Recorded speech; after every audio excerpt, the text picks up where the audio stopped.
आप लोग के बतावत में खुशी होता कि पवन सिंह और ज्योति सिंह के एगो वीडियो वायरल होता और इंस्टाग्राम पर ज्योति सिंह अपन वीडियो शेयर कइले बाड़ी, जेमे पवन सिंह संगे बात करत नजर आवत तारी। काफ़ी वायरल वीडियो होता और पवन सिंह और ज्योति सिंह अब एक हो चुकल बा लोग। वो लोग में कोनो अब झगड़ा, कोनो प्रकार के झगड़ा नइखे।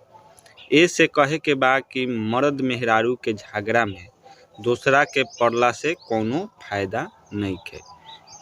आप लोगों से बता दी कि मर्द मेहरारू के झगड़ा में कोई भी ना पड़े तो अच्छा काहे कि दोनों आदमी अब एक हो चुकल बा।